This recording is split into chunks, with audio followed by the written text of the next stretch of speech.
one thing as Bob Fruenthal always would say, thanks for what you do. So, what we're going to do, I'm going to ask everyone to stand. We're going to do the pledge. I'm going to lead us in prayer, and then we're going to get this thing kicked off. Okay. All right. I'm going to start with prayer. Okay. Father God, thank you for the day. Thank you for this group of people, what they do, and the services they provide to our world and our community, and just for all you do for us. I ask you to be with us as we go through the rest of the conference.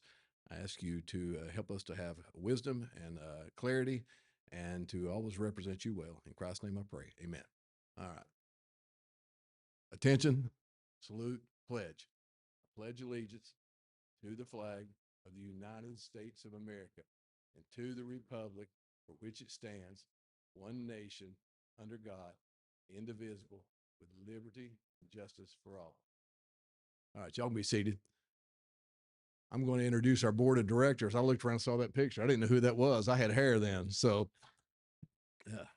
all right, I'm going to, as I call the board's name, I'm going to ask you to stand and be recognized, and then we'll just get this thing going. All right, so I'm Bruce Giles. I'm the First Utility District. Philip Combs, he's with Alpha Talbot Utility District. He's also the sitting president of National Rural Water. So thanks, Philip. Alan Jocelyn, Big Creek Utility. Alan, you back there? All right, he was karaoke king last night. Yeah. Carter Woodruff with the Consolidated Utility District. Carter's in the back. Michael Johnson with Countywide Utility District. Michael, thanks. Anthony Pelham with Warren County Utility District. He was the Clydesdale in the race yesterday. Jay Mullins with Eastside Utility District. He's one blew my knee out yesterday. Freddie Weston with West Wilson Utility District. There's Freddie in the back. Candace Van Osdale with Harriman Utility Board. She couldn't be here. She had a problem at work, shocker. So Cody Lovett with HB&T. Cody. Al Scott with South Blunt Utility District. Thanks, Al. Laura White with Greenville Water Commission. There's Laura. Allison Horner with Gibson County Utility District. There's Allison. And Mike Adams with Wascon. He is the associate member rep. And I don't know if Mike's in here or not. But give this group a big hand. They do a lot of work. All right, Nick, I'm going to give this back to you or whomever needs it. I'm done. Thank you all very much.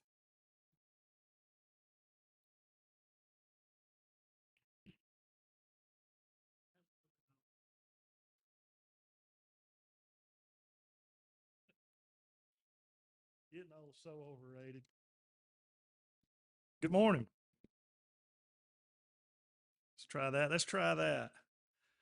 I want to introduce our judges for the Best Tasting Water Contest. First, we have Patrick James. He is USDA Rural Development State Director.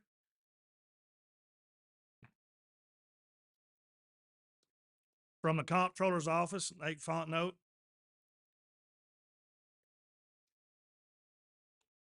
And from NRWA, representing the great state of Kentucky, we have Mr. David Peterson. I would like to recognize our region winners as soon as I find where I have it. They have came off all across the state. And if they're here, when I call your name, please stand. Region 1, Sneedville Utility District. Region 2, Austdale Powell Utility District. Region 3, Clinton Utilities Board. Region 4, West Warren Viola. Region 5, Hendersonville Utility District. Region 6, Winchester Utility System. Region 7, City of Loretto. Region 8, City of Dyersburg. Region 9, 2nd South Cheatham Utility District. Region 10, Union Fork Bakewell Utility District. And Region 11, Town of Oakland. Give these folks a big hand.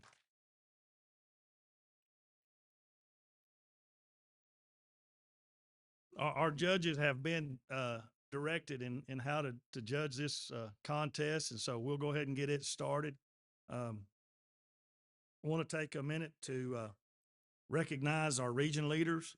I can't tell you how much I appreciate what you do, the time and effort you take into preparing and getting each region meeting ready. I know it takes a lot of your time and a lot of your effort, and I can't tell you personally how much I appreciate what you do. And so I'd like to recognize them at this time. So if you're here, will you please stand? Region 1 co-leaders are Jeremy Jones from First Utility District of Hawkins County and Louis Stevens from Blumpville Utility District. Region 2 is Keena Hires from First Utility District of Knox County. Region 3 is Greg Jones, Clinton Utilities Board. Our Region 4 co-leaders are Buster Harmon from Byrdstown Water Department and Anthony Pelham from Warren County Utility District. Region 5 is Michael Clay and Bruce Trotter. Michael is from West Wilson Utility District. Bruce is from Harpeth Valley Utility District. Our Region 6 co-leaders are the recently retired Scott Young from Tullahoma Utilities Authority, and his co-leader is Tim Solomon from Winchester Utilities. Region 7 is Steve Summers from Lawrenceburg Utility System. Region 8 is Michael Johnson from Countywide Utility District. Region 9 co-leaders are Stephen Ayers from Pleasant View Utility District and Scott Miller from Water Authority of Dixon County. Our Region 10 co-leaders, get where I can see, Tim Lawson from Ocoee Utility District and Ben Whitt from Ocoee Utility District. Our Region 11 co-leaders are Chandrika Winston Rosser from Memphis Light Gas and Water, and our Region 11 co-leader with her is Wesley Yarborough from the town of Atoka. This time I'd like to announce our Region Leader of the Year, and that goes to Region 4, Buster Harmon and Anthony Pelham.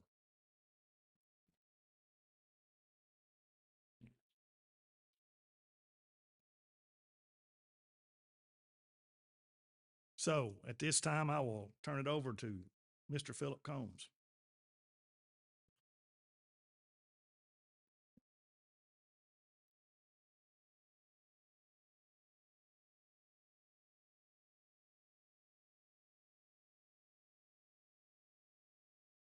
I told Mike all I hear is crickets, so it's a little nerve-wracking to get up here and everybody staring at you and to not hear anything. So, but there's my people. So, good morning. So it's my honor to introduce to you our NRWA guest, Mr. David Peterson, who serves as the National Rural Water Association Director from the great state of Kentucky and is the current NRWA Vice President. And I'm glad to know he's actually not a Wildcat fan. He leans a little towards the Louisville Cardinal side. So I don't know if that has anything to do with his wife and his daughter, but he is a Louisville fan. So Mr. Peterson holds a Class 3 wastewater license and is certified wastewater lab analyst. He is the CEO for the Caveland Environmental Authority. He serves several communities, including Mammoth Cave National Park, and they provide professional water, wastewater services, portable restrooms, and commercial pumping services. So, in other words, he's full of it. I would know. I'm with him quite frequently, getting to travel across this great the United States of ours. So he was elected to the Kentucky Rural Water Association Board of Directors in 2003, and I hope he's not over fact checking me. But he served as president from 2006 to 2008, and he currently serves as the Kentucky Rural Water Board Treasurer. David has been the representative for NRWA Board of Directors for the past 11 years, and he was elected to the NRWA Executive Board in 2018 and serves on several committees and currently is chairing the Legislative Committee, the almighty powerful Legislative Committee. So David's daughter, Miss Kaylin, is here with him today, and I think she's wanting a rematch. I challenged her to a putt-putt match in after 36 holes, I believe someone else is still the winner. Is that not right, Kaylin? And she is she's a freshman in high school, and she is playing on the varsity golf team. So, Kaylin, we're glad that you're here with your dad, keeping him straight since your mother's not able to be here. So I've got to be real careful what I say, because in 2 weeks I'll be at the Kentucky Rural Water Conference, and my wife has supplied David with a lot of pictures, a lot of videos, and a lot of things that probably a lot of people don't know about me, but he has all that in his arsenal. So I'm going to be really, really careful what I say about Mr. Peterson. But I'll say this, David and myself have become really, really good friends serving on the national board. And please join me in giving him a warm Tennessee volunteer welcome. My really good friend, Mr. David Peterson.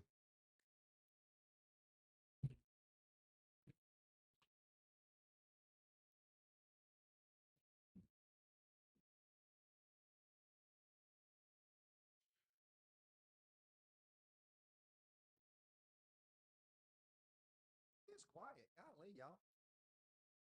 So I'm gonna give out a couple of service awards for the TAUD team. We're gonna start out with Mr. Kevin Bird for 5 years of service to the TAUD. There he is.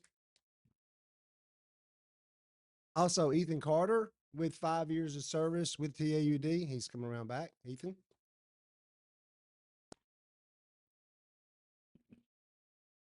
And this next guy's apparently old.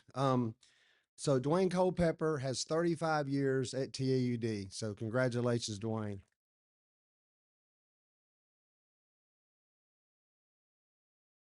So that's our service awards. I will now turn it over to Kevin Bird, who's going to do the rest of our awards for us. Thank y'all.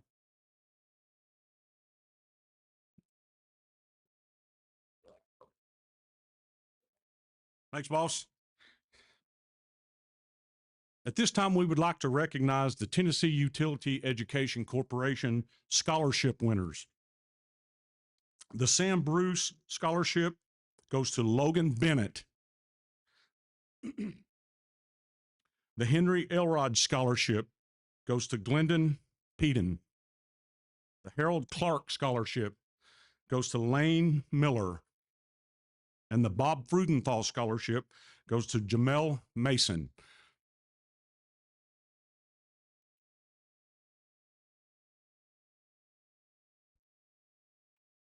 At this time, we'd like to recognize once again the Operators of the Year who were awarded at the Expo in May. Wastewater Operator of the Year, Justin Bunch, Trenton Light and Water. Collection Operator of the Year, William Ross, Greenville Water Commission.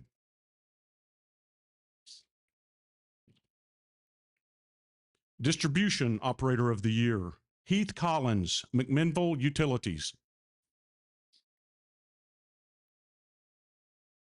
Water Operator of the Year, Bonnie Fugit, Rockwood Water, Wastewater, and Gas. Yesterday at their annual luncheon, the Women in Water presented their annual awards. We'd like to recognize those folks today. The Trailblazer Award goes to Jane Leatherland, Humboldt Utilities. The Patriot of Courage Award goes to Laura White, Greenville Water Commission. Professional Woman of the Year, Cindy Ellis, Madison Suburban Utility District.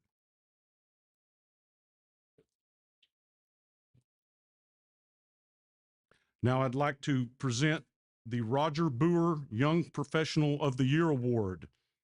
That award goes to Caleb Thompson, Eastside Utility District.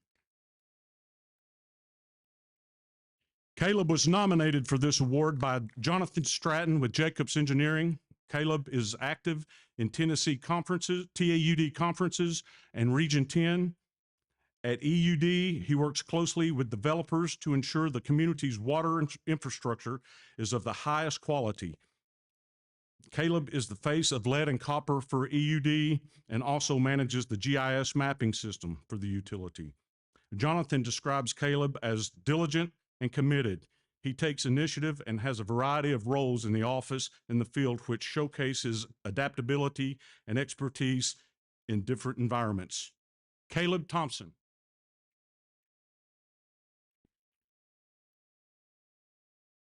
Administrative Professional of the Year goes to Wanda Baker, 2nd South Cheatham Utility District.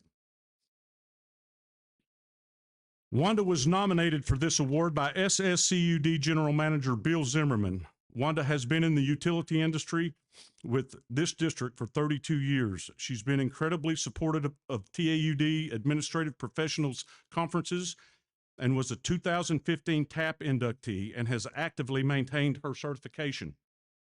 She's been instrumental in the district's accounting and auditing requirements, including the construction of 2 water tanks and new treatment facility and office facilities. Bill describes Wanda as one who has unwavering pursuit of perfection. She is great with the customers and the employees as they may have concerning payroll and benefits needs. Wanda is the moral compass for our utility and a wonderful friend to all. Wanda Baker.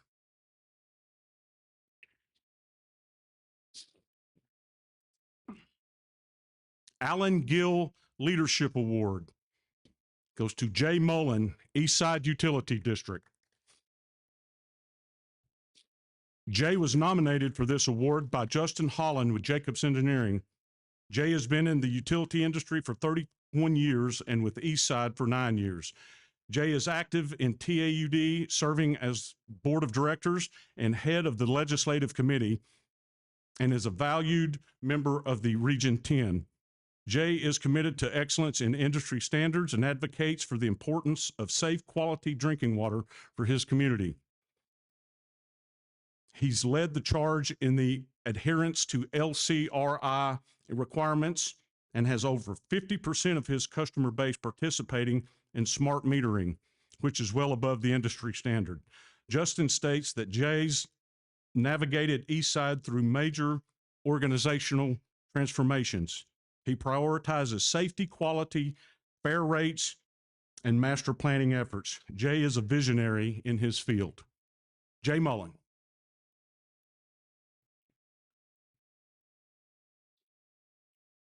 Associate Member of the Year, Casey York, Cumberland Insurance Agency. Casey was nominated for this award by Ashley Richards of J.R. Wofford. Although Casey has only been in the utility industry for 4 years, her impact with TAUD has been immediate. She's active in Women in Water, participates in TUEC fishing tournaments, region meetings, and conferences, and has served as the associate representative from 2023 to 2024. Casey serves the utility and associate members of TAUD with the enrollment of insurance coverage through CIA, often meeting with these members in tough moments through serious challenges, and does so with grace and task. Ashley describes Casey as someone who goes above and beyond to see that they are served and taken care of. She is always willing to help others who are in need. Casey York.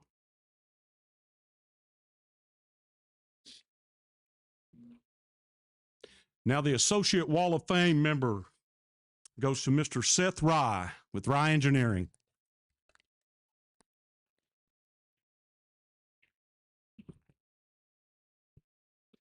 Seth was nominated for this award by Ashley Richards of J.R. Wofford. Seth has been in the utility industry for 25 years and founded Rye Engineering 18 years ago. Seth is incredibly involved with TAUD in training classes, conferences, region meetings, and all other activities. Rye Engineering is a Diamond Super Booster sponsor, and Seth often goes above and beyond in his dues amounts to provide for the needs of TAUD. He's been a legislative advocate for the utilities, attending the NRWA Rural Water Rally in D.C. He was a 2015 Associate Member of the Year. Ashley describes Seth as a leader. His leadership expertise and commitment to innovation have helped establish Rye Engineering as a trusted name in the water and wastewater industry. Seth's hands-on approach and problem-solving skills have made lasting impact on both his team and the clients they serve. Seth Rye.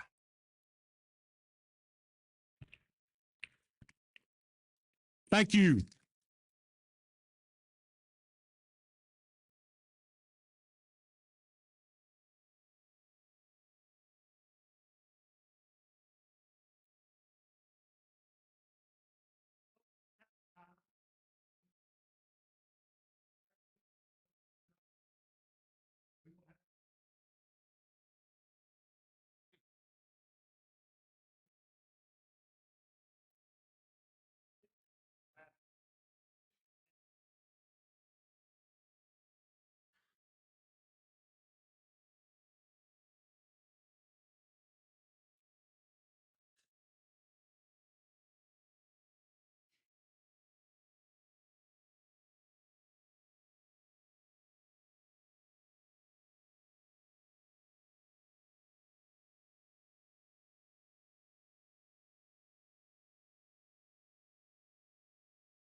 From there, the cleanup has begun for many communities in Hardeman County after a tornado touched down there early yesterday morning.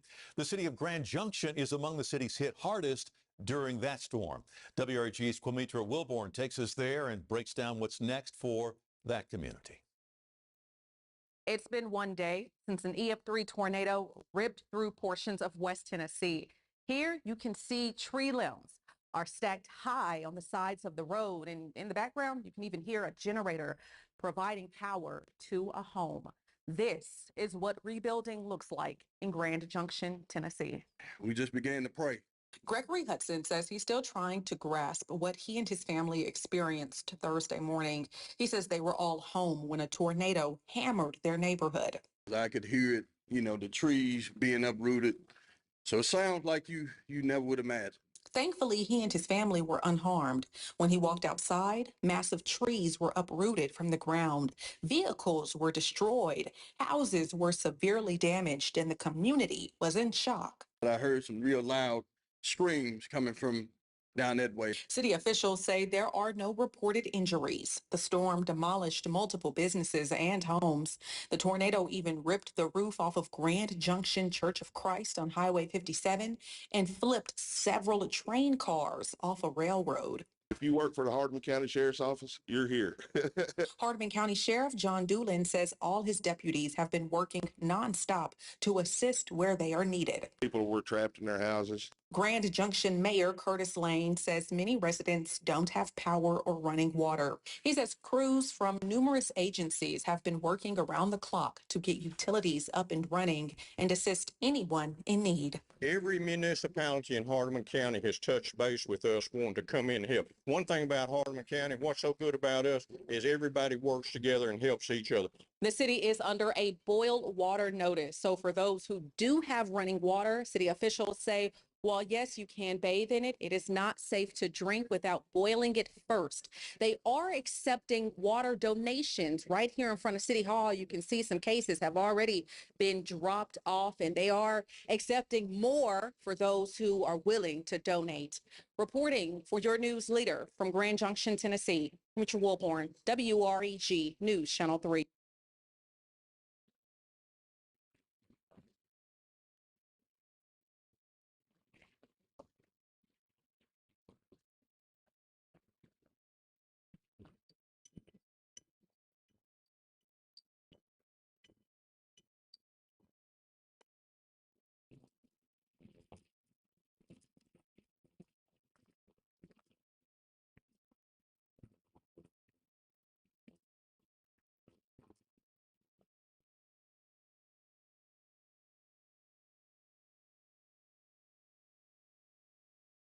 Good morning, everyone. For those of you that I've not had a chance to meet, my name is TJ Emery. I'm the East Tennessee Water Circuit Rider for TAUD. at this year's Supersession, we decided in lieu of a keynote speaker to do a lessons learned on a weather-related emergency management. And as we've all found over the past 2 decades, it's not if, it's when it's going to affect your utility. So we found that we thought that it would be better served for you that if we could do a presentation with TAUD staff in conjunction with utilities that have recently been affected by weather-related emergency events, that each of you would take a nugget away from this to help you when it does affect your utilities. So to start us off was Mr. Dwayne Culpepper. He's the senior wastewater technician for TAUD, and he's going to talk about the role our associates have played in the recent weather-related emergency events. Thank you. Thanks, TJ. Okay, as you just seen right there, these disasters were different. They affected the communities in different ways. And we're gonna talk about how TAD responded, how our associate members responded to this, and how our utilities that came from the outside that responded to this in the efforts to help these people out. As you've seen right there, most of these people were in shock. We go to the small utilities versus the large utilities, and each one of those utilities could handle this in a different way. So in the West Tennessee, we're going to talk about that here in just a minute, but I was going to kind of talk about what TAUD, how we prepare for this. As we see weather forecasts come and they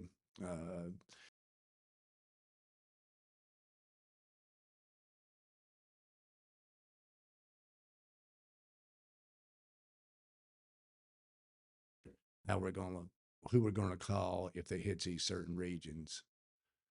So all the TAD personnel we have across the state, east, west, and middle, we have at least 3 or 4 or 5 circuit riders on each side. So we communicate. And what happens once the bad weather happens and the disaster is flagged in certain areas, the key people, and that's part of the state, TAD people, will start calling the utilities as affected. And once we find the hot spot where utilities needs help, we'll let them know that we can be on site. So when to be on site, we tell them we could help them with the coordinating assistance from other utilities and with the other or our associate members, and what we can do for them.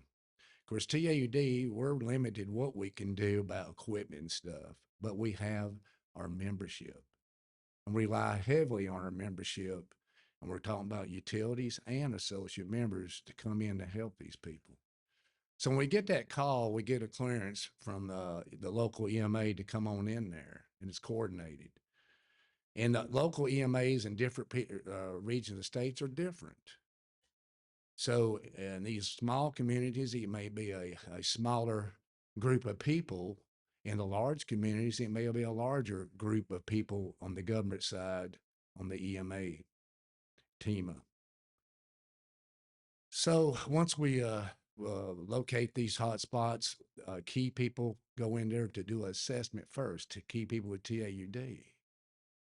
We work hand in hand with the local TEMA, like I said, the local utility that's affected, and the regional EMA that's there. And we look at their infrastructure needs, the damage, and within hours, we have a list of priorities, and we start calling up local utilities that could help and or vendors that have equipment. And when I say vendors, we have supply companies, it's key roles. We have vendors who have the contractors who have personnel and big equipment. So we line them up, ask them if they can help, and none of them ever say we can't help. Just what do you need? And it's amazing to see these people come in outside and get ready to help these local utilities that suffered damage. So once TAUD gets there, it could be after our first initial visit, it could be 6 hours later, it could be the next morning. We all come together as a staff. We go to and we staff each if it's utility people out there looking at the infrastructure damage and trying to repair, we have a staff member out there, or two or three. We have a staff member that's working with the EMA and local the manager of the utility. And we get feedback, then and communicate, and we organize the relief efforts coming in to take care of the infrastructure needs and repair. So TAD is, like I said, limited what we can do, but we have our associate members and utilities. Now, what happens here, the utility personnel, their family members and things have already, they've had a disaster affected their members of their family. They may have been affected themselves. They may have been loss of life, and they're not, right there full speed. So we help take that burden off of them, we being TAD family. So hopefully that takes the burden off that utility manager, which has got to think about everything else when he has all this help in place. And then TAD continues to work with the relief efforts all the way through. If it's a boil water notice, if it's a wastewater plant that's trying to regain compliance, all the way to the end. Our ultimate goal is to get the utility back up and running, get the community relief, and get them back in compliance. The compliance thing comes in later, but getting a community where they can take showers, drink their water, have the basic utilities, gas, electric, and get it back functioning again. So TAD Row is what we do there. What we're going to talk about here soon is about what the utility row was. But I was going to finish off right here because the vendors, our associate members, came in strong over in all of our areas that had these with supplies. I'm going to talk about the West Tennessee tornadoes that hit right there. It wiped out the town's infrastructure. I mean, their utility building was gone. The city hall was gone where they had all the computers. It was gone. There was no communication. So we had to use, you may have got a text message out, but most communication was going out of the town 15 miles to talk to people outside. And that's happened over here in East Tennessee too, I know. So at the end of the day, at the West Tennessee deal, they had no equipment, no repair clamps, no nothing, because it was spread all over town because they had a direct hit on the utility infrastructure warehouse. All their equipment repaired their trucks.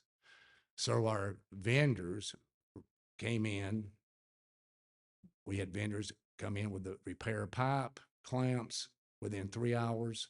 We had our contractor vendors came in with crews with utilities coming in. We're going to talk about that later, and coordinated efforts together and had these little towns up and running within 4 days and lifted boil water notices off through these efforts. This tornado tore up trees that was 400 years old, up to 400 years old. These things were wide, and they hit the ground. They busted water mains that were buried 3-4 foot in the ground. Some of these lines was in the ground from 1929, and the special repair clamps had to be used on that. So our vendors came through with those. So at the end of the day,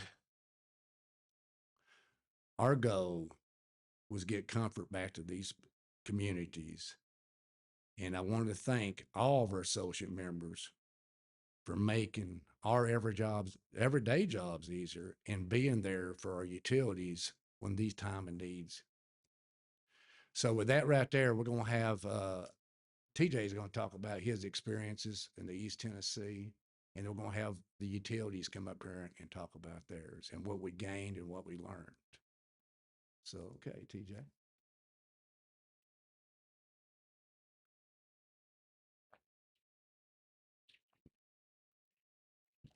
Thank you, Dwayne.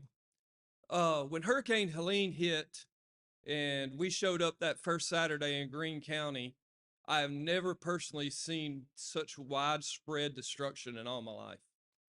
My initial thought was, from a utility standpoint, it's going to be 3 to 6 months before these systems can get drinking water back to their customers.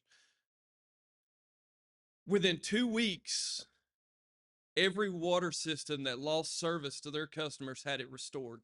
And to me, that just proves that Tennessee is still a volunteer state, because none of that happened because of any one organization or any one vendor or any one utility. It took everyone pulling together to make that happen. And the lasting impression that I gained from that is TAUD was founded in 1957. We are the oldest state association in the country.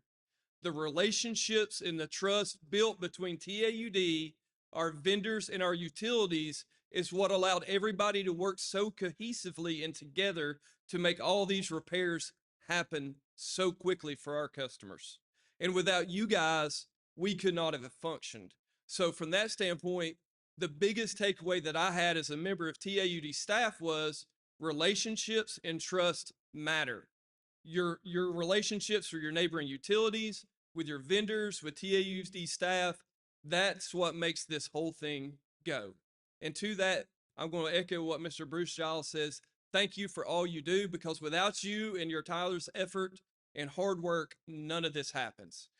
At this time, we want to turn it over to some of our utilities that were affected by weather-related emergencies. At this time, I would like to introduce Mr. Chad Wampler. Chad is the general manager of Cross Anchor UD in Greenville, Tennessee, in Greene County, and he's going to speak to the effect that Hurricane Helene had on his utility district. Thank you, Mr. Chad.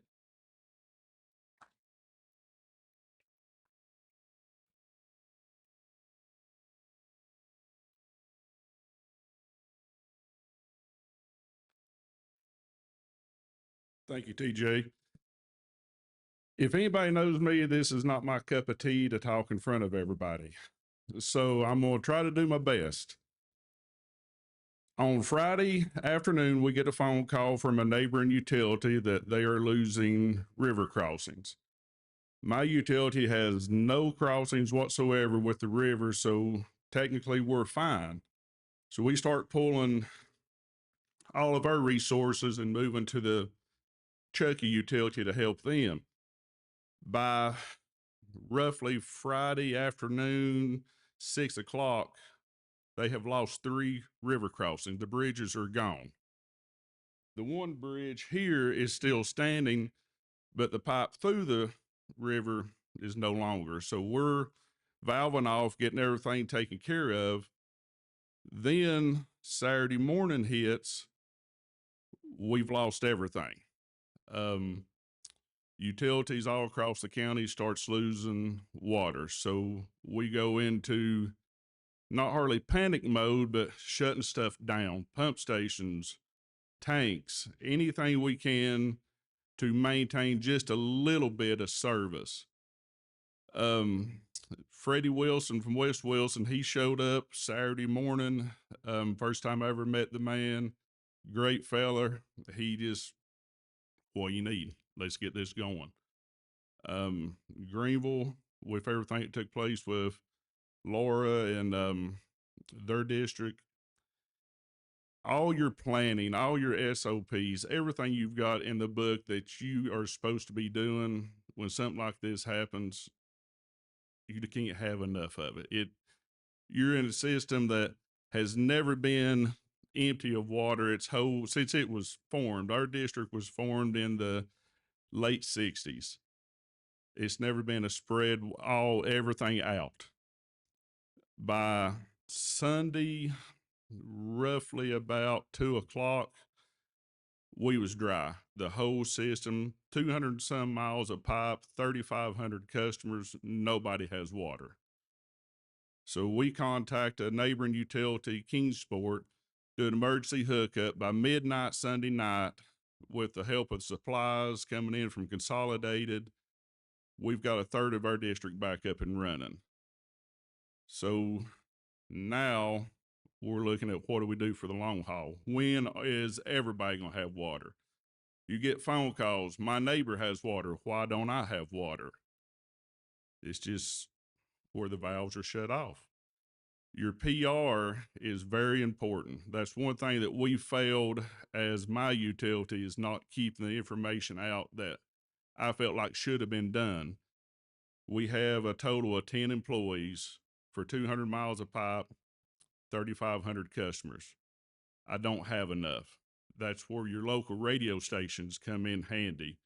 Ron Metcalf with WGRV was instrumental in keeping information out. Some of the things that we look back on and try and do these roundtables and talking, just so we know if this happens again, what we can do to make it easier, because it's going to happen again. You're going to lose your whole system. It's inevitable. History repeats itself. But at the same sense, rely on TAUD. If it hadn't been for TJ, Michael, Nick, everybody showed up with the resources they have, we couldn't have done it. One thing I'd like to see come out of this whole disaster is not every utility knows what you have. I have resources that a neighboring utility don't have. Okay, if you have trouble, here's what I can send at a drop of the hat. I can't do what your large systems can, but we can help. So we all need to be on the same page and try to get a better relationship between our utilities for disaster when it happens. So really that's all I've got. I don't like speaking in front of a lot of people. I'd rather be in the ditch playing in the mud, but I appreciate the opportunity. Thank you.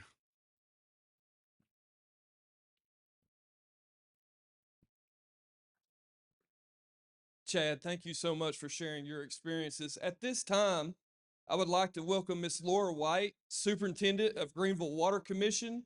At this time, we're going to kind of switch gears. You know, we all talk so much about what happens, the direct aftermath when the emergency management hits, but oftentimes what you don't talk about is the weeks and months after that event to dealing with FEMA. And let's be honest, it is a thorn in everyone's side. So Miss Laura is going to speak on kind of Greenville's experience of dealing with FEMA post hurricane response. And if you don't mind, give her all your attention. Thank you, Miss Laura. You're welcome. I'm a shorty, so I'm gonna have to adjust this. When Miss Penny asked me to do this, of course I said yes, ma'am, because anything she asked me to do, I will do. But yeah, if you would have told me this time last year that we would have a hurricane in East Tennessee, I would tell you you were nuts and that couldn't happen. So, but Mother Nature said, yeah, it can, and it did. So this is a picture of our intake about 6 p.m. on September 27th. As you can tell, it's virtually underwater. Go ahead with the next slide.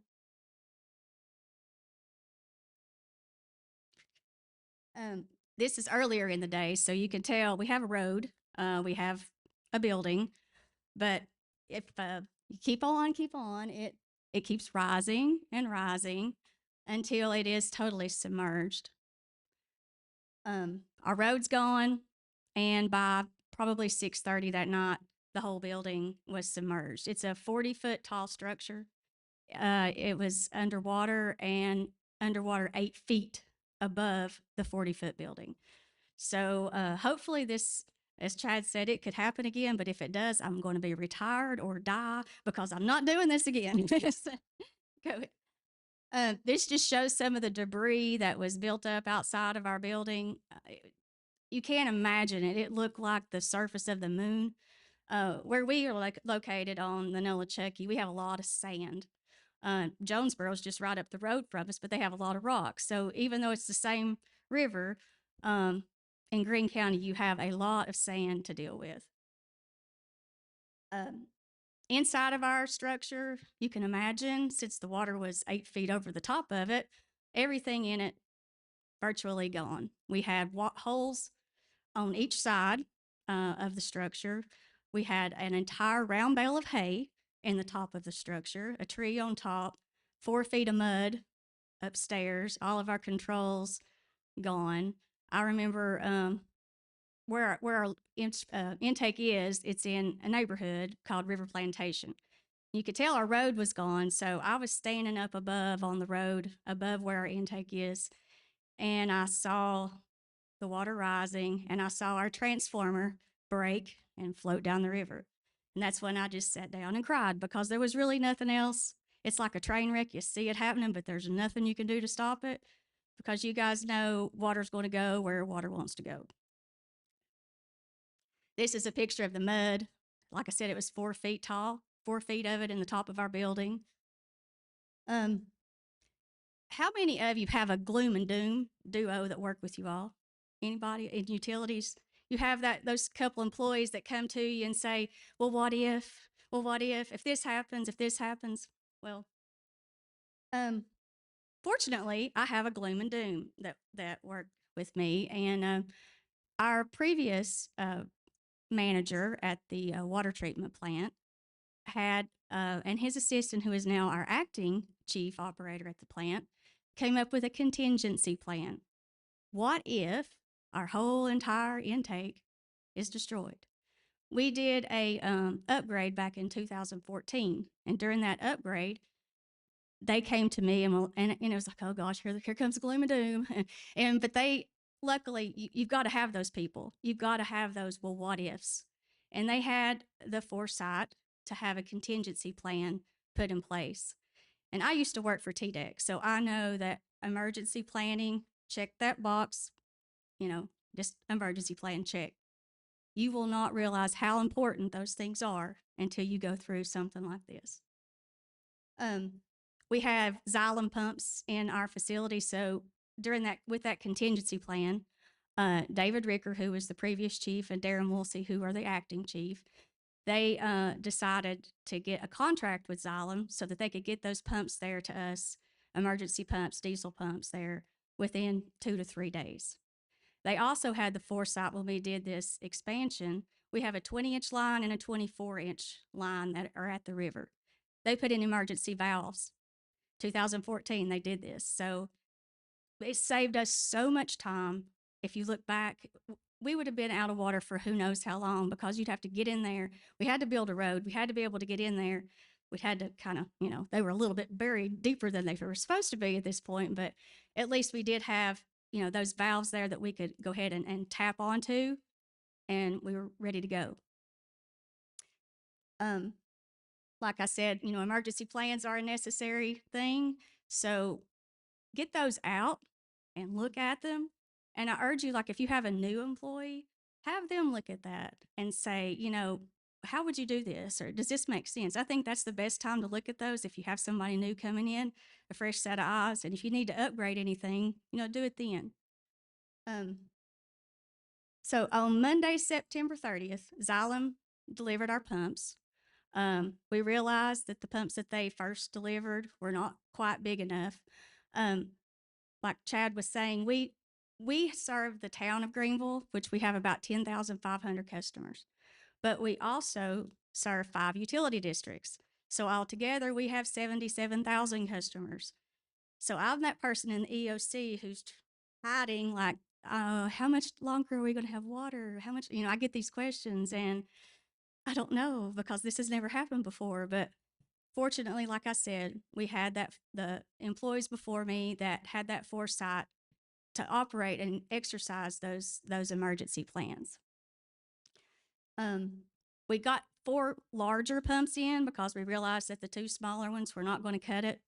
Our plant's a little bit unique in that we have a reservoir we pump 5 miles from the river to a reservoir at our plant, and we gravity feed from that reservoir into our plant. So we were able to start pumping the water into that reservoir after we got these larger pumps in. GIS. I don't know how many of you have a GIS department. We have one with 1 employee. We have 1 GIS person, but he is amazing and has just taken that program and made it his own. And when you have your system go totally dry, and it's never been totally dry before, you have to know where all those hydrants are and all those valves are and everything in your system, because your system has no pressure. You have to pressurize that entire system again. If you do it too fast, what's going to happen? Snap, crackle, pop. Everything that you have worked so hard to gain, you're going to lose. So we worked with our utility districts, our fire department, our public works department. They all got with our GIS department, and we scattered out to start pressurizing the system after that. And we wanted to get our system pressurized first and then allow the utility districts to pressurize theirs after that, because we didn't want them to open up too fast either. So, water was restored to most of the customers within our area, our 10,500, by Thursday. So it happened on Friday night was the hurricane, and by the following Thursday, I'm proud to say that we were able to restore water to our customers. And then that night, we allowed the utility districts to start opening up their system. So their customers, probably by Saturday, most of them had water again. FEMA, oh, FEMA, we love FEMA, don't we? That has proven to be a big challenge. I told someone the other day, I'd like to just talk to the same people twice and maybe get the same answer twice. That would really be great. But if you've ever dealt with FEMA, you know that doesn't happen all the time. So we are working with them now, and I think that they have decided to deem us, our project, an improved project, which means they will cap that amount. And right now, we're looking at $30 million. So we're hoping that goes through. The problem you have is how to cash flow that. So, you know, with FEMA and with any of these things, you have to pay for it up front and then get reimbursed.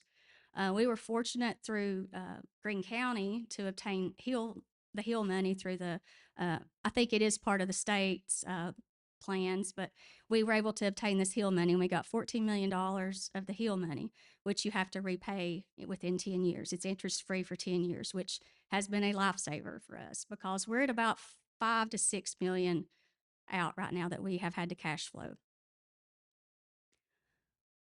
Can you go back one slide? With FEMA also, document. They tell you that at your EOC meetings, your EMA meetings, and it is true. You have to have a paper trail of everything with FEMA, so just make sure that you have those in place and have all your plans in place and stick with those plans. You're always going to have those people that think they can do things better than you, and that's okay. And they might be able to, but when you have a plan and you set that emergency plan in place, stick with it and exercise it because it was put there for a reason, and we hope it works. Go ahead. So EMA directors, get to know those people. We have Heather Sipe as our regional EMA director, and she is a rock star. I don't know how she keeps all the things in the air that she does, but get to know those folks. And because when you get in a situation like this, you're going to be pulled in as part of an EOC. And I have never been more inspired than I was with that group of people because they left their egos at the door, and that's important. There's none of this, well, that's not my job, I'm not going to do that. Everybody had to work together, and we were all working there for the same goal. Chad can tell you the same thing. We all sat in there and cried together and laughed together, and, you know, we all were in the same boat, and we all worked together really well. Local media, like Chad said, we did updates with our local media. You'll realize your local radio stations, they do not get enough credit because it was amazing the things that they were able to do for us. We had updates every day with the mayor and with the utilities that all of the community was able to listen to. So teamwork makes the dream work. It's really important for all of you to work together. And I told my staff, if I hear one person say that's not my job, there's the door, go ahead and leave, because I don't care what your job is. When you're in a situation like this, you're all on the same team and you all have to work together. And that's it. Thank you, guys.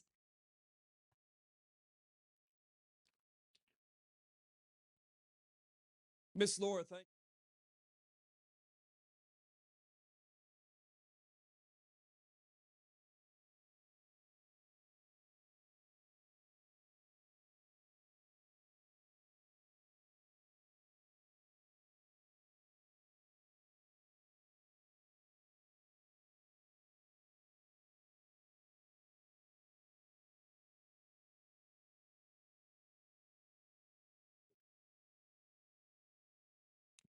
So I guess we'll lead off here with the satellite communications piece.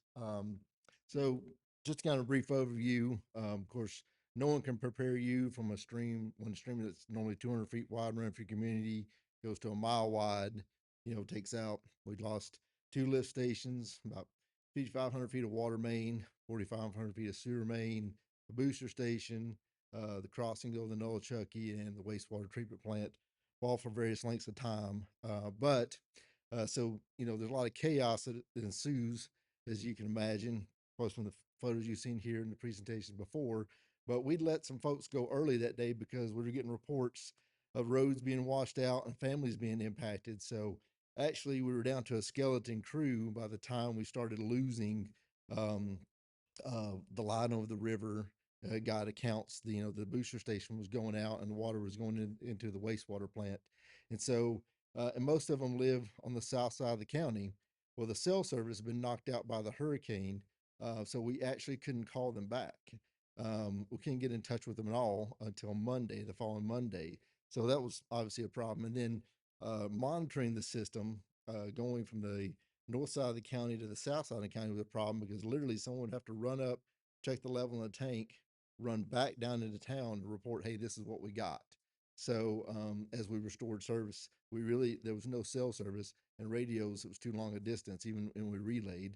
We live in a very hilly, mountainous terrain. So line of sight communication is really difficult. So Dan Stuber, who is our GIS manager, came up with this system. He's also a tech guru, and he came up with a way to utilize Starlink to help us for future disasters. So next slide, please.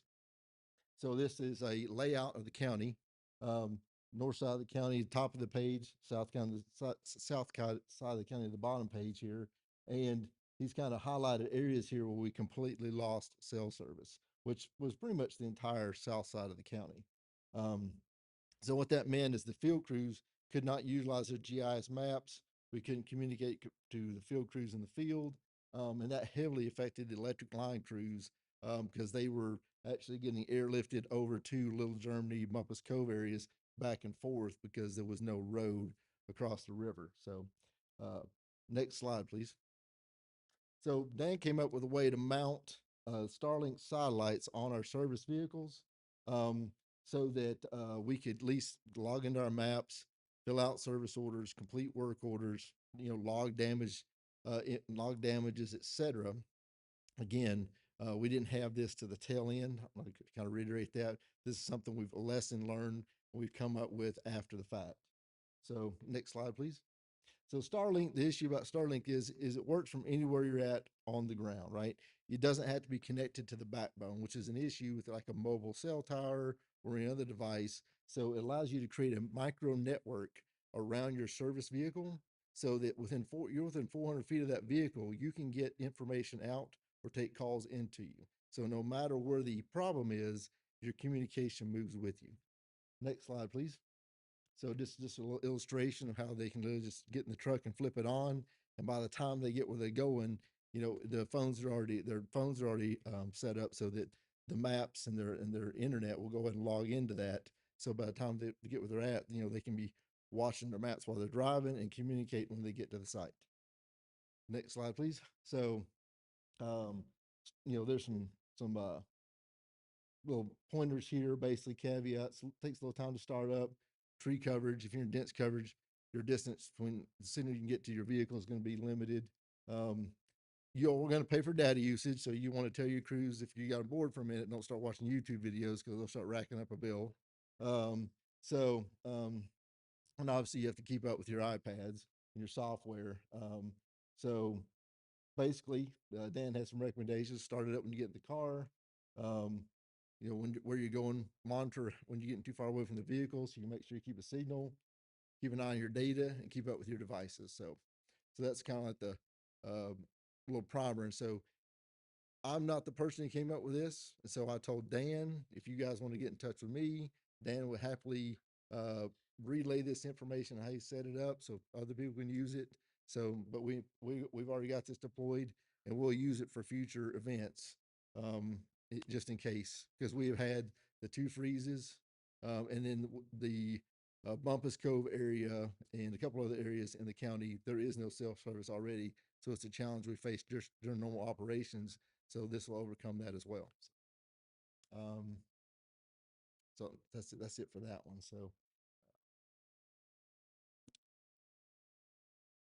So obviously there's a lot of chaos ensues when an event like this. I don't think I slept for the first 3 days. I didn't even know who I was by the third day. And, that's when resources really started to pour in. So a huge shout out to the member utilities that came to our aid, the vendors that came to our aid, and of course, TAUD came to the office. They set up an office in our building and started helping me direct resources to our field crews to address the problems that we're having, because you just can't do it on your own. I think it was mentioned before, we had an emergency response plan, especially for our water system, not as well fleshed out for our sewer system. And we thought we had everything in it, right? But in reality, we didn't realize how big the team really is. So team, we had allocated duties for each crew member, each facility, et cetera, but it was just us. And for an event like this, you have to think outside the box. I think it was mentioned before, get to know your neighboring utilities, find out what their capabilities are, think about your vendors, your consultants, your associations, every single resource that you can come up with, put them in that emergency response plan. We're currently in the process of that, and hopefully we'll have a chance in the coming months to reach out to the utilities that helped us and get to know their systems and figure out how they can help us. Because that was one of the biggest hurdles I had to overcome. We had so much damage and so many needs, directing resources and even knowing how to ask. Really, I mean, I was trying to use TN1 and talk to people, and it's like my list was so long and the list was evolving so quickly that I didn't even know how to ask. So that was one thing that, getting that a set methodology for that moving forward will be key. So I just want to step through these real briefly. This is a couple things we learned, and I will be brief. I'll just skip through these. So as noted before, your pre and post documentation is critical. Take photos. So when you arrive on the site, take a photo. When you're working, take a photo. When you finish, take a photo. You'll really appreciate it later when you're dealing with FEMA. And again, this is related to coordination with FEMA and other documentation as you recover. Communications must be redundant mobile. We covered that with Starlink. So make sure your communications between your field crews, your coverage area, et cetera, is covered in your emergency response plan. And then work order specificity. So when you go out to perform work, log in the materials real time and give a good description of what you actually did. You'll thank yourself later again when you're trying to get reimbursed from FEMA. Next slide, please. Contractor tracking should be real time and transparent. So we didn't have as big problem with this on the water and wastewater crew, but our electric crews accepted a ton of mutual aid, and crews were just sent out to fix stuff. Materials weren't tracked, time wasn't tracked. They have spent 4 or 5 months just simply reorganizing, trying to recompile that data in a format that FEMA can digest it so they can get reimbursed. We selected to literally develop plans, even if it's on the back of a napkin, and find a way to get a bid.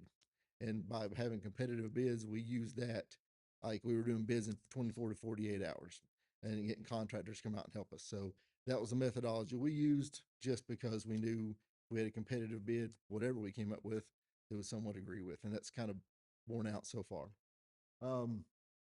Indirect labor and admin time, anyone who's touching the flood, their time can be used. I guess it's Cat B, their overtime, and then when you get a Cat F with permanent repairs, all their time. So we set up a way to track that so we can go back and recapture that, so we get reimbursed for everyone's time who participated. That's people who are serving food, people who are keeping up with the social media posts, everything. So just keep up with your time there. So inventory materials should be tied to the work orders in real time. We made the mistake of just saying, send it to me. We went out, put it in the field, and we tried to go back and add it to the work orders later. Big mistake. So that took some time to recollect all that, reorganize it. Again, because we bid most of the stuff out, it wasn't as hard for us, but I know from the fire department, electric department, this was a huge concern and issue, trying to go back and align those work orders after the fact. Field crews, when you're going to integrate your field crews into the damage assessment, you need to give them a format to use, right? So when they roll up, they need to know how to take a photo of this, I make a note of this, et cetera. And now we've set up a system we call Dragon, It'll be on the tablets moving forward, and we'll use that for all events moving forward. So, and again, our electric crews face that all the time, so we kind of piggyback off them because they have wind storms, snowstorms, et cetera. We're going to deploy this system for disasters moving forward. So next slide, please. GIS capable, I think it's been covered, but it's crucial. So it's absolutely crucial. Knowing where your utilities were, you can respond more quickly and more accurately with more efficiency. So People Central spreadsheet for daily operation, just knowing where everyone was at and what everyone's doing was very helpful for us. It was hard to keep up with, but just doing that few moments to log in and let people know where you've been and what you've done, again, helped us on the back end communicate to FEMA what we did during recovery. Skip to the next slide, please. So now I'll close with this. The one thing we focused on was our customers. So since we were going out and locating services, locating damages, we were able to take those and pair those to addresses and customers, whether it be residential, commercial, industrial, and we focused on them and helped them get lined up with resources because we had pictures. We saw what happened to their homes. We saw what happened to the roads. We had that data because we were going out to check on service locations because some of these folks couldn't get to their property, right? So we were able to collect that data and then give it to them so they could use that for their own personal recovery. And I don't think it goes without saying, we lost our in a whole industrial park. Almost all of our focus, especially the last 4 months, has been put on that, each job in the community. At the end of that industrial park, was about 7 in the community. So while there's only 200 jobs in that industrial park, that's 1,400 jobs locally. And that is the heart of our recovery. Without that revenue, we can't recover. So that's a key factor and focus. So focus on your customers' recovery efforts as best you can. So we spent many months and much time helping them line up for resources, whatever kind of grant we can line up with, help them document their damages, et cetera, because, we have a system for that and most industries don't. So we paired up our resources and our skill sets to assist them so they could recover more efficiently. And luckily that seems to be coming to fruition finally as the governor recovery funds have been released. So that's really all I got. So. Mr. Jason, thank you for sharing your experiences. We do appreciate it, sir.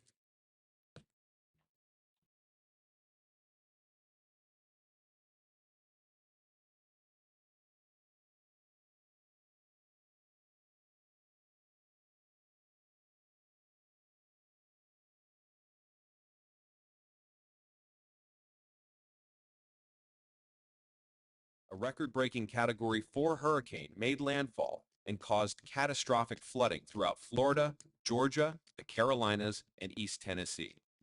In Newport, heavy rainfall caused the French Broad River and Pigeon River to rise to never-before-seen levels, 13 feet and 20.9 feet over flood stage, respectively. Newport utilities experienced major damage to our water, wastewater, power, and fiber systems throughout our service area.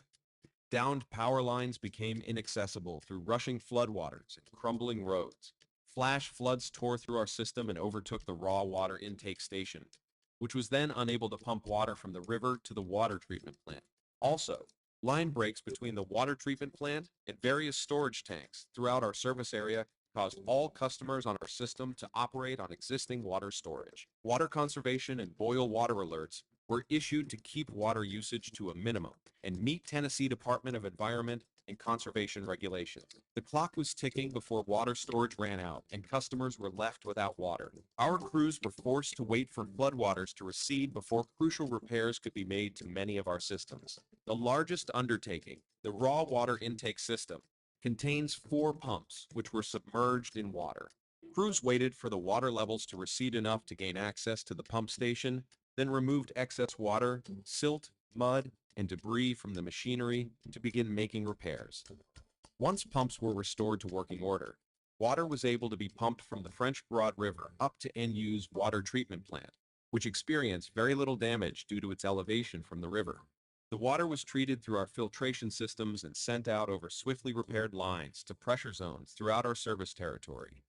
Once water was flowing, the water conservation alert was lifted to encourage customers to return to normal water usage. Treated water began flowing through our system, filling pipes and storage tanks. Sampling was conducted by water crews and chemists in each pressure zone.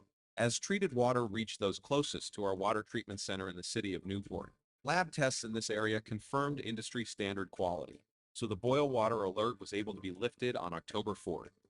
Customers in pressure zones farther from the treatment plant waited as lab tests were being completed, and on October 8th, the boil water alert was lifted for all Newport Utilities water customers. In a groundbreaking 12 days, from the initial flooding until complete restoration for water and electric service, Newport Utilities customers and the community once again began to see the light at the end of the tunnel.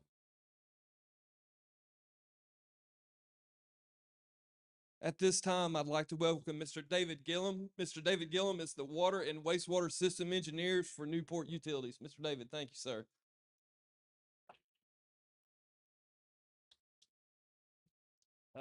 Good morning. I think I was supposed to speak earlier. I was running behind this morning. My calendar. Sorry. So we experienced some of the same things that the previous speakers had experienced with Hurricane Helene. And the major things that we did was, I mean, we had water, wastewater, we had the fiber and the electric, but mainly the wastewater and the water was the biggest issue. Our wastewater plant was completely flooded. They were able to get that thing back online within a couple of days due to the help of a lot of vendors and some organizations like TAUD and TDEC and all those. So that was big. Water was more of my concern during the whole situation. We do have like 13,000 customers, give or take, 430 miles of water line and a 6 million gallon a day water plant. So this is pretty significant for us because we cover such a large area. One of the first areas to lose water was the downtown area, a lot of our industry areas and things of that nature. So that was really difficult and place to prioritizing to get those locations back on as soon as possible. With that said, we were able to do so pretty quickly downtown. I think within 4 days we had some water flowing, and I think by 5th or 6th day we were lifting the boil water notices. TAUD, big help came in, helped us with pulling samples, flushing them in FUD or First Utility District, and then our guys that sped it up. We was able to do all testing at the plant, so we are a grade 4 plant, so all of our guys were able to do our own sample testing for bacteria and such. So that was big. As the video, that was built more of a communication thing. The biggest thing we learned from this is communicating with the customers, the media, local media, even, folks out of Knoxville, making sure that we're being consistent on the message, which was difficult at times. So about midway through this, we decided we was going to do something like this to kind of explain to the customers exactly what had happened. And it's kind of took off. Some of y'all may have seen this thing probably 3 times now. So it's very helpful. I think it's the lady that did it. She, along with TVA, sent us in her direction. And she just got a script together within like 5 days. We had this thing out. So it was pretty good. But other than that, it was more of a organization thing. Had a lot of people calling in wanting to help. Said we had TAUD and a lot of utilities nearby, but I mean, we had a consolidated utility out of Murfreesboro came out and helped repair some lines. Sevier County sent some guys. Dandridge Utilities, they were water. They sent out some folks or sent a dump truck over for help. There's a lot of that. But along with that is how do you organize all that help coming in? I mean, I had so many phone calls coming in, I couldn't even hardly process it. So one thing we learned is having things set up like that, an organizational chart so you can make sure people are directing those resources as they come in. That way you can be effective in your repairs and your recovery. And but yeah, so that's pretty much our quick little overview of our experience. Like I said, be organized, be prepared to communicate, and accept all the help you can get. There's a lot of folks around that definitely help us. So for that, thank you.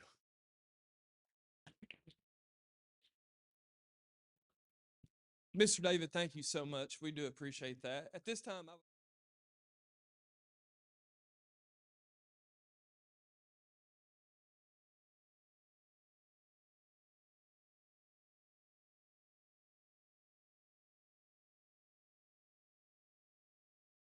Good morning, folks. I'm going to be real brief because what I was going to talk about has already been talked about by several, and that is the help when these utilities have problems, your neighbors will come, okay? It doesn't matter where you are. These folks will travel across this state and come to you for help, to help you. They have resources. They will always show up, and it's just, you know, it's the volunteer state, and they're going to volunteer.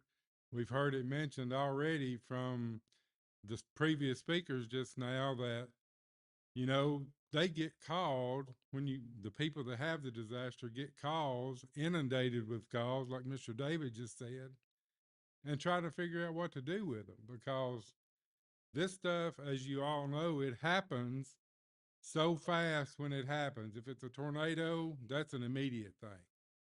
With these flood things that happened in East Tennessee, that took a few minutes, but when it happened, it was truly devastating for communities. So, but everybody across the state in the world we live in today, if there's a communication key that's out there, it's in everyone's pocket, right? You know about it within seconds today. You don't have to wait like years ago, weeks to read about it in the newspaper. So when your neighbors across the state hear that, that's why they call you. So they're going to come. So all I can do is say hats off to every system in the state, because everybody will be there for you. So that's all I really have to say. So thank you. Kevin, thank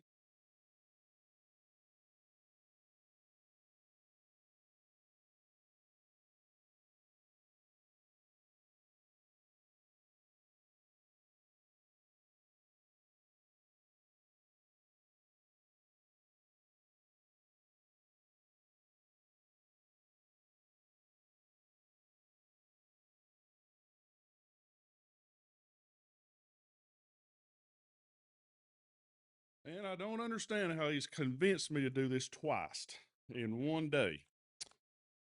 But this one here is a whole lot easier for me to do. I got a phone call from Mr. TJ. He said, I need to come up and see you. Well, that's not out of the ordinary. Only thing weird was it wasn't about a week he was already at my office before. So, okay, come on back up. He said, I need a favor. That's okay. I want you to speak at the conference. No, not going to do it.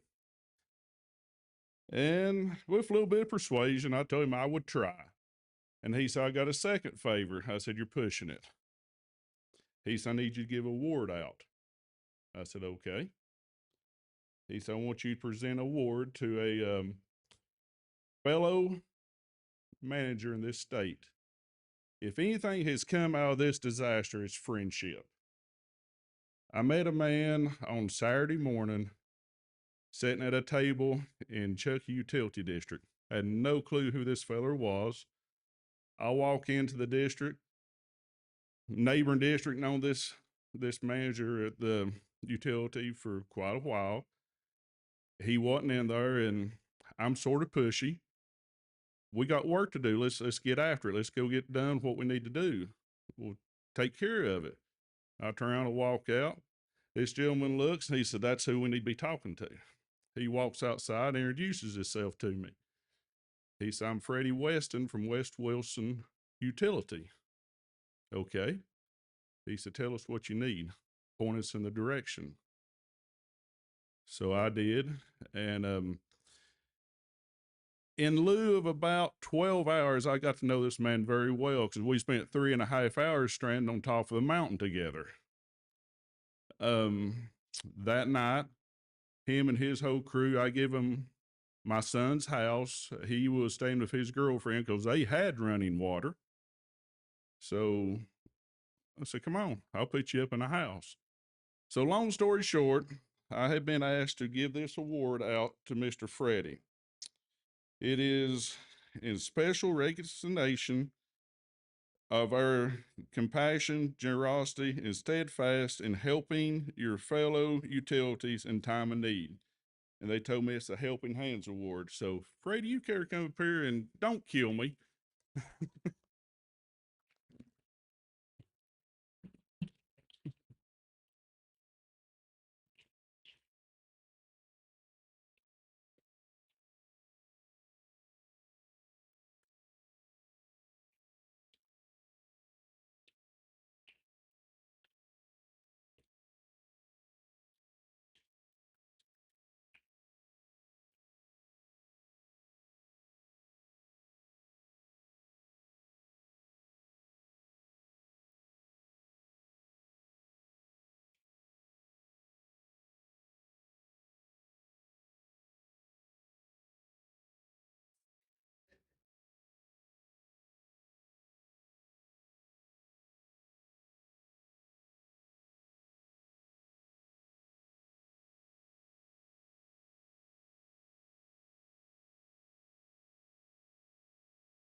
I know this was a little different than normal super sessions at the business conference, but as you can see, there's so many lessons that all of us have learned through this.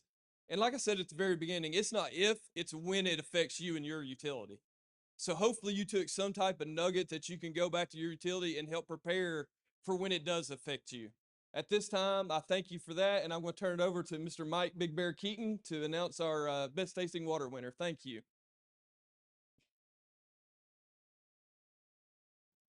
All right. I want to thank each of our region winners for their participation today.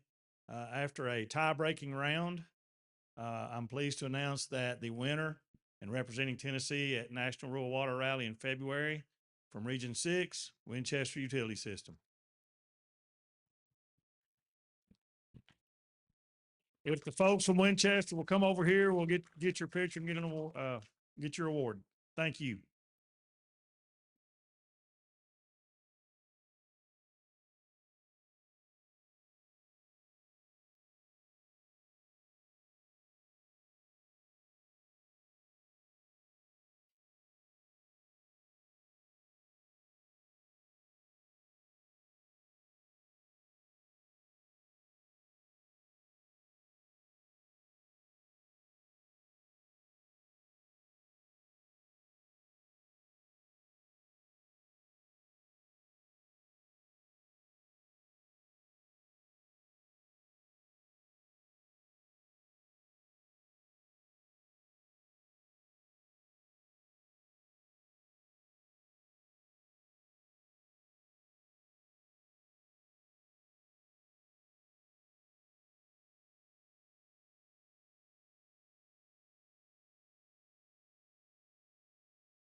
So I'm here to give away the door prize. This is obviously rigged, I'm gonna say, but anyway, this is done fair. Door prize winner is Alan Jocelyn.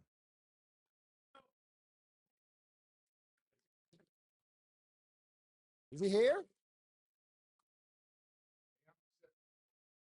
Are you set? He'll never get up here. And our second, right? Second award is Meredith Cooper from Knox Chapman. Is she here? Yep. All right, good.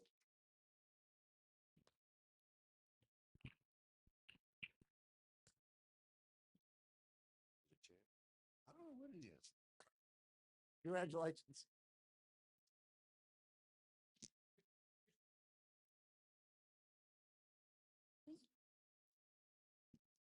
Okay, guys. So I'm gonna kind of wrap us up. Session started at 1 today. Then lunch is served down at the expo floor. So after, I'm gonna ask Anthony Pelham, where'd he go? Where is he? To say, give it, say blessing for us, and then y'all release to go downstairs. So, Mr. Pelham?